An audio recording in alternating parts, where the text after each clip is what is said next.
My name is Belle, and this is the Belle Perspective. Child, we are gonna get into Love and Marriage Huntsville, the most recent episode, My Bloody Galentine. I have things. I have things that I want to talk about. Okay, let's get into it. All right. So the episode starts off with Kimmy going to visit Destiny at her store. And so basically, and I'm finally glad that Destiny is doing this, saying, hey, what did Mel tell you that I said?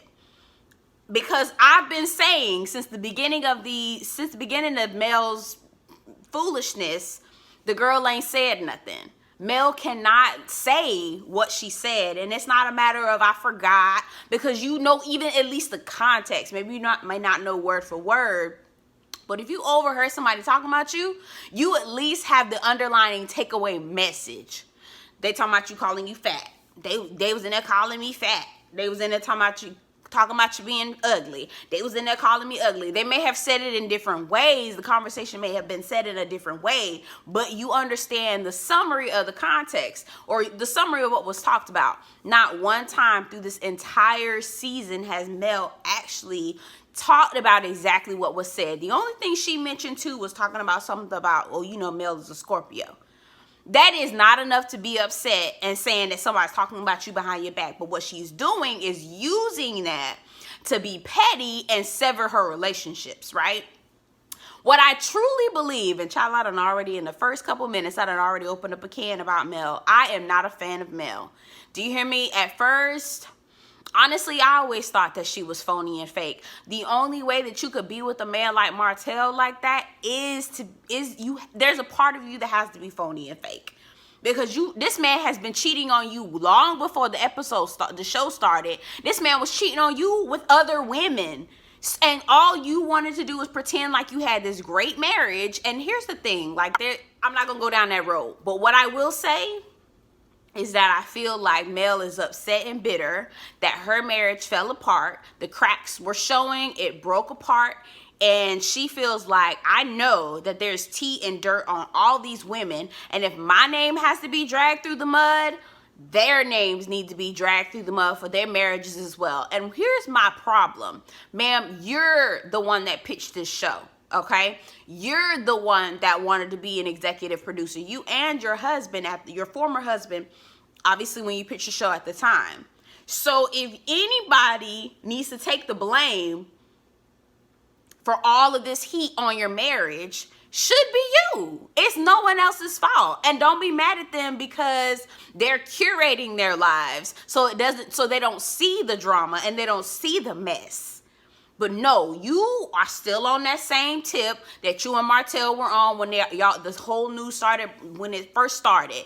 If my ish got to be effed up, y'all ish gonna be effed up. It's the same tactic. It's the same immature, insecure tactic that they've been doing since the beginning of the show. I'm not going to say Marceau and Tisha aren't. I'm not saying that they're not guilty. I'm not saying that they don't have their hands aren't dirty. But what I am saying is that Melody and Martell have no problem dragging you through the mud if they can. Okay? If I can't present the perfect life, perfect marriage, perfect woman, I'm going to drag the rest of y'all down too so no one else can say that I'm not perfect, right? We all imperfect. And that is not the way that you should be doing things. I would never want to have a friend like that. So anyway, back to what I was saying. So Destiny says, well, you know, tell me what she said. Because Kimmy was like, well, Mel told me that you was in there talking about the girl. Destiny was all right. Well, what did she say I said? Tell me what I said then. Tisha was like, Kimmy was like, I didn't, she didn't get into that. Exactly, right? So then Kimmy was like, well, you apologized for it. Mel told me you apologized. I'm like, now how in the world, Kimmy, I love Kimmy, but she was working a little bit of my nerve in this episode. So Destiny was like, I apologize for her thinking that I was talking about her. And I know, and I'm just saying this outside of the show, I remember her saying that to Mel when they sat down and had their conversation over coffee, and Mel ended up leaving saying, I got coins to make, not friends to fake. Destiny said, oh my God, these names are starting, Destiny said, I apologize to you because you thought that I was talking about you. I apologize. Like, man, I'm sorry that you felt like I was talking about you. That's not what I was doing, and that's not how it happened. That's what Destiny said she was apologizing for. And she actually said that to Mel. So here's the thing. I'm gonna only go off the things that are being said on TV. I can't go off anything outside of that. I'm only going to go off what is being said on TV. And so what she said, and I heard her in that episode, friends, coins to make, not friends to fake. Destiny said at the table, I apologize to you because you thought that I had talked about you. She literally said that on camera, and it was recorded. So anyway, that scene wraps up. Then it's Marceau and why can I not remember these people's names? It's entirely too many names. Marceau and Maurice come together. They're talking. Marceau is telling Maurice about how Martell wants to buy back into Skull. Tisha is the primary stakeholder. First of all, like, I'm not mad at Tisha, girl, get your coin, but I feel like Tisha's the primary stakeholder because her credit better than the rest of that. I feel like her credit better than Marceau, and he couldn't put his name on nothing, okay? I'm going to just say that. And that's what I believe. I stand on that, all right? I feel like Marceau using Tisha's name and her credit to do all the things that he's doing, because I cannot say that Marceau a good man. I'm just going to tell you that right now. So he's bringing it up, talking about how Martell wants to get back into Scold, and Maurice says, no, you know, if Martell wants to buy back into Skull, that means you need to give up your stake in the company. And Marceau was like, I ain't trying to do that. And then he was like, yeah, and Tisha's not really interested in having him come back into the be bought back. He was like, but you know, all is not lost. How is all not lost, Marceau? This man literally tried to drag you through the mud, said that you had multiple infidelities.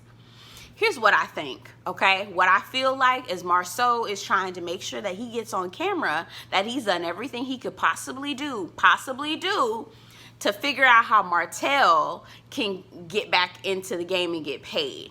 He has no intention of letting Martell actually be back in the fold with him with Skull. Why? Because he doesn't want to do business with a man who is as volatile as Martell is, okay?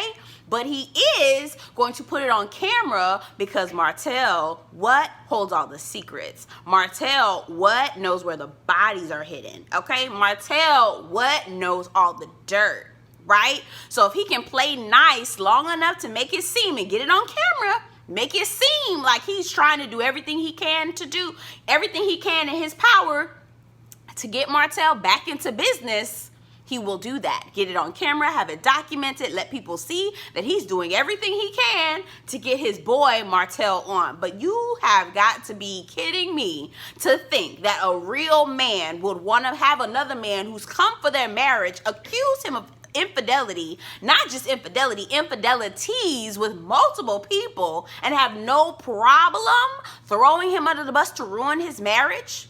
No, Martell knows the bodies. Martell knows where the bodies are hidden. Martell knows the dirt. Martell has the key to the hotel room or to the apartment complex that y'all have. The apartment that y'all have. That's what's happening there. But I'm gonna mind my business, okay? Because it's these people business. I mean, they put it on Front Street for people to talk about it, but I'm gonna just let it go off, bruh. I'm gonna let you go off. Okay, so then in that whatever, what is this girl? I'm forgetting these people's names. Jesus, What is this child's name? The girl, Melody. Melody goes to her therapist. Child, I did not even say I'm not gonna lie to you. I fast forwarded through that shit so fast. Baby, I couldn't do it. I could not do it. I was like, no ma'am, I'm not about to sit up here and listen to this woman, some woman tell her how wonderful she is and not really hold her accountable. And if they do try to hold her accountable, she gonna be skirting and dodging. Baby, I don't have time. I did not have time. I'm not gonna lie to you. If you watch the episode, if you watch that part, let me know what you think down in the comments. But baby, I could not sit through it, baby. The way my blood pressure was set up, the way my nerves was set up, baby, I was not finna have a Melody tap dance on my damn nerves, because they was already finna do that later on in the episode, and I wasn't finna let her do it at this point. Do you hear me? Hear me what I said. I wasn't about to let her do it again. All right, I wasn't about to let her, because I was already trying to work my nerve up, be ready and prepare for the Galentine's massacre. I didn't have enough storage. I didn't have enough emotional capacity to sit there and listen to her in that therapy session. Because man, anywho, I'm trying to think of all the other things that happened in the episode. Martell done rolled up to Fred's office. Child, talking about how he ain't about to take this. Martell is one sorry. And let me not say he's sorry. I mean, he is sorry, but here's my theory on Martell. I feel like Martell took that test before. He did take the test before. He failed it. I think he may have even taken it twice. He failed it. And because his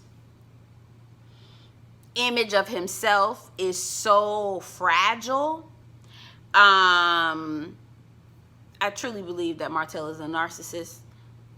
He has a inflated sense of self, and I believe because the image of himself is so inflated that him failing that test really hit his ego.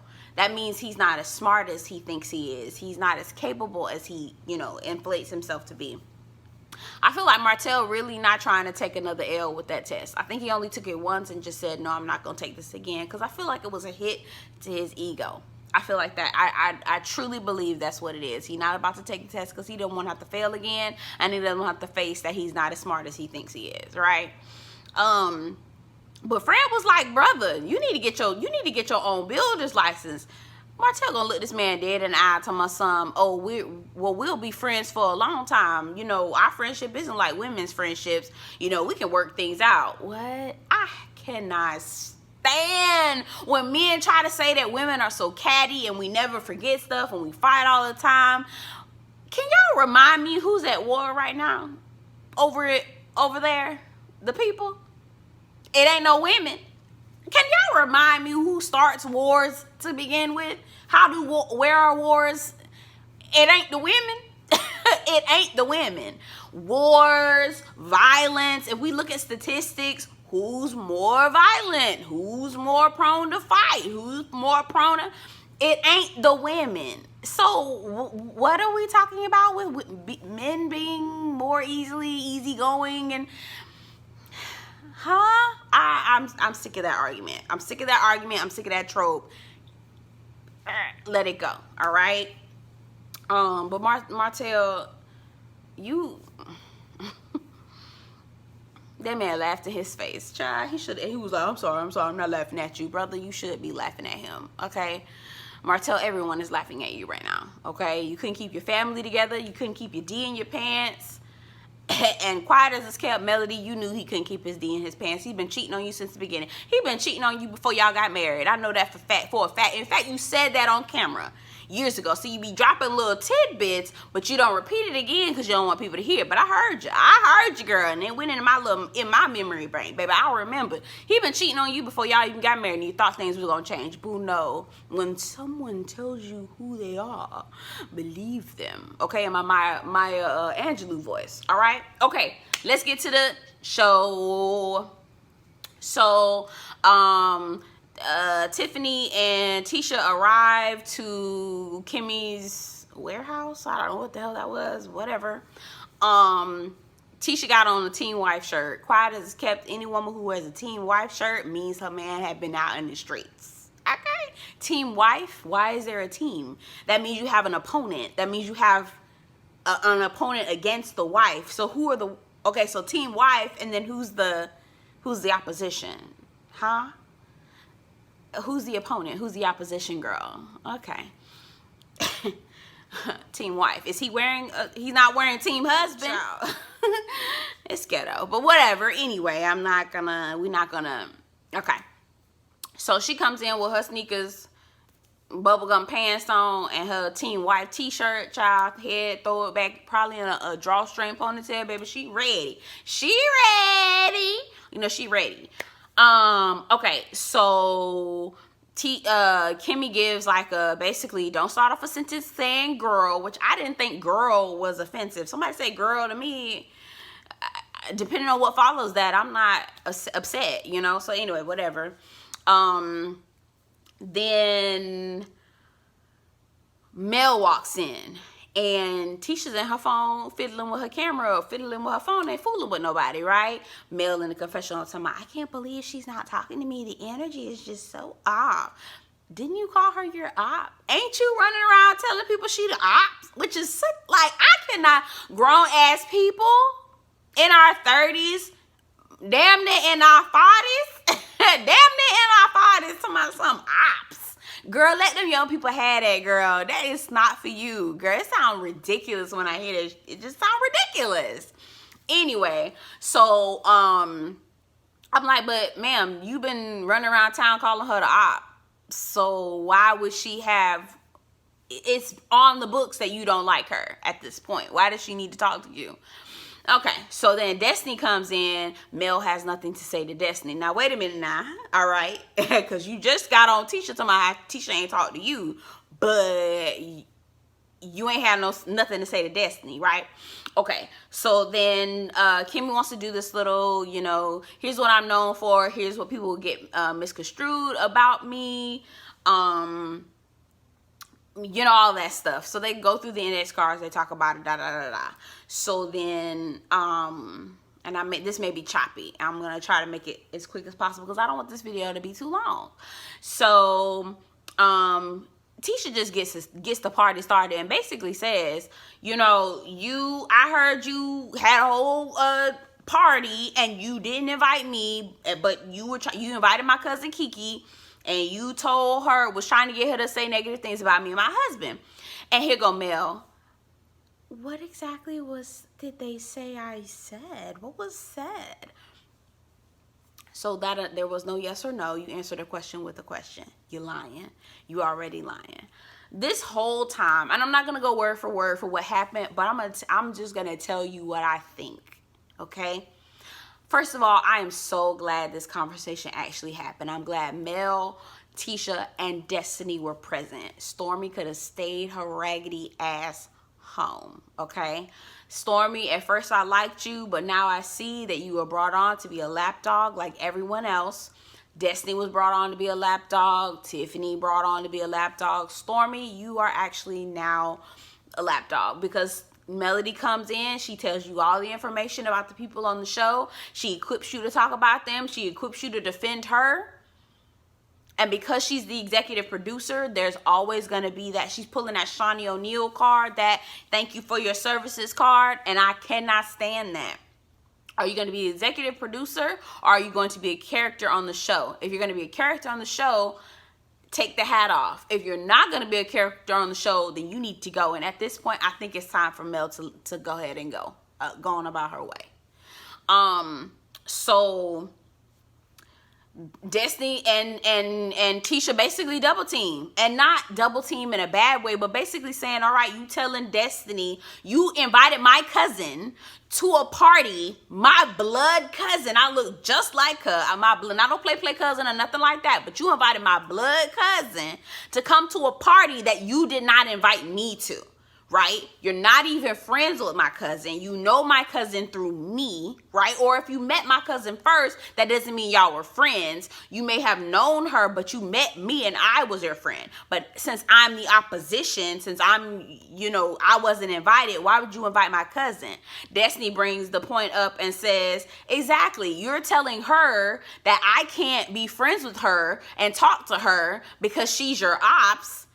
I never said you couldn't talk to her. Now, girl, at this tea, at the coffee shop, you said she is your ops. You said, that's where we get the word op from in the first place. These are your words. You see I'm getting riled up. You see I'm getting riled up.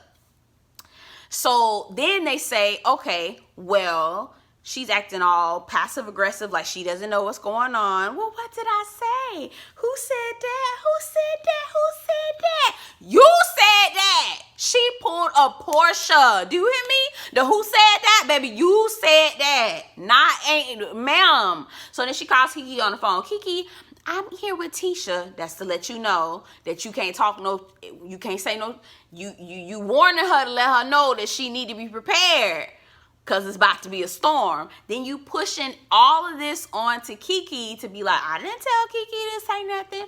I didn't say anything. Yes, you did. You purposely went to Kiki because you knew that their relationship was not good. You knew that Kiki had no problem talking about Tisha with you, and you would rather have Kiki talk about her with you than you talk about Tisha, because that means you're on camera and you would be well documented and said that you were talking about her. So you knew exactly what you were doing. Child, it's the manipulation for me. Okay? Anywho, so I'm glad, again, Tisha says, okay, well, what was said? Destiny was like, okay, well, what was said? What did we say about you? Mills, silence. Girl, quiet as a church mouse. Girl had nothing to say. Again, you may not remember word for word, pound for pound, round for round, but you remember what the summary was. You remember that. You have nothing to say because there was nothing that was negatively said about you. And if there was something said, maybe I'm thinking that it was a recap of what happened on the show. That's what I'm thinking on the reunion.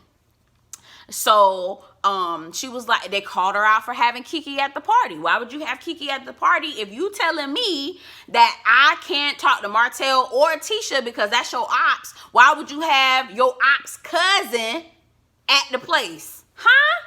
Make it make sense. Again, Melody don't want to say nothing. Then when she's saying, I'm having a conversation, I'm trying to answer Destiny, she go ahead and call Tisha a B out her name. A B. First of all, I was proud of Tisha in this entire conversation because she finally stood up for herself. And baby, I'm going to tell you, it was very condescending. How Melody typically is, very condescending. And Stormy, girl, you said that Melody doesn't even mention y'all. She doesn't even say nothing bad about y'all. Which one is it? She doesn't say anything bad about y'all, or she doesn't mention y'all. And I know that's a lie because, again, on camera, she done brought up to you that she don't talk to y'all. She don't fool with y'all like that. At the Taco Tuesday, you said to her, you don't think y'all relationship, either Kimmy said it or Stormy said it, y'all don't think y'all ever your relationship with Destiny and Tisha will ever be repaired? And he was like, no, I don't think so. Ma'am, it's the inconsistency. Ma'am, it's the lies. It's the lies for me. It's the lies. And that when you got caught up in them, you backpedaling and coochie popping. And that's what it is. So then Destiny and Stormy get back in a back and forth, and this is perfect for Mel so that she can be quiet and doesn't have to say anything, and she can sit back and listen to the drama go on. Divert the attention to her because at this point she has nothing to say, right? Because they done hit her from every direction, and she's backed into a corner and she can't say anything and she can't lie. Child, let me tell you, I've listened to a couple reviews and people were justifying Mel, and I'm just listening to these people and I'm just like, thank you for giving me the heads up, because I will never ever want to be any of y'all's friends, right? Like, it's crazy to me. It's absolutely insane. Yeah, Mel, girl, you do better. Do better. Do better. It's your day of reckoning, and it's sad to see. Now here's him. I'll tell you now. I know Marcel and Tisha, y'all marriage ain't. Okay, I am not jealous of none of these marriages. Okay, I would. Baby, I'd rather get a blow-up doll and be married to a blow-up doll than to be married to Marceau, Martel, or Maurice. Do you hear what I'm saying? Hear me when I say this, okay? I would rather marry my imaginary friend before I fool with some Marto, Mario, and Matilda, whatever his name is. Martel, Mariachi, Manicotti, all of that. I would much rather, okay, before I be fooled up with one of them Scotts or one of them Holts. Babe, much rather. I would, girl, okay? Just to keep my peace. Do you hear what I'm saying? Hear me what I say, all right? Anywho, that is my take on Love and Marriage Huntsville. Love and Marriage DC is coming out this Saturday. I think it's on the 14th, I think. Can't wait to watch that and review it. I am going to try to get better with posting more things. Anyway, I'm so glad you stopped by. Definitely let me know what you have to say in the comments. Listen, don't play with me in these comments, okay? I don't mind tussling with a heifer in the comments. Do you hear what I'm saying? All right? I have no problem, baby. I got on my all right, I got on my sweatpants too, boo. All right, listen, I don't mind tussling in the comments about this. For any of you Melody lovers and millimeters and all the folks that think that Melody can't do any wrong. Anyway, my name is Belle. This is the Belle Perspective. Get down in them comments. Let me know what you think about the show and what you think about what I thought. Let's have a conversation about it. Can't wait to talk to you. Thank you for watching, and I'll see you again. Take care.